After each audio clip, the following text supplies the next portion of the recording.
Егер жиі есіне беретін болсаңыз, сізге тап осы видеоны көру қажет. Шамадан тыс есінеуді нені білдіретіні туралы айтамыз.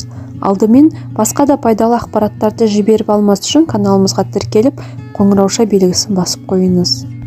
Есінеу ағзаның пайдалы рефлексі. Демалып, миды тынықтыру қажеттілігінен хабар береді. Алайда есінеу ағзаның ауруға шалдыққанынан да хабар беруі мүмкін.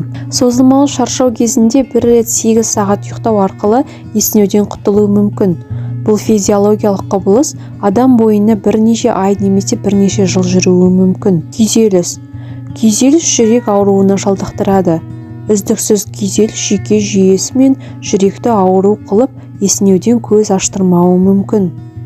Склероз. Адам склерозға шалдыққанда есіней беруі мүмкін.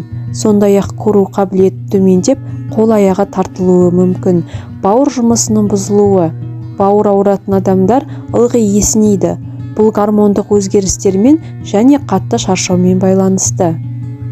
Және инсульт алған адам да жиі есінейді. Бұл ми және дене температурасын реттеумен байланысты. Айналаңыздағы адамдардың денсаулығына бей-жай қарамасаңыз, осы видеоны жақындарыңызбен бөлісуді ұмытпаңыз. Басқа қандай пайдалы ақпараттар білгіңіз келеді, комментарийға жаза кетіңіз. Біз оларға міндетті түрде жауап беретін боламыз.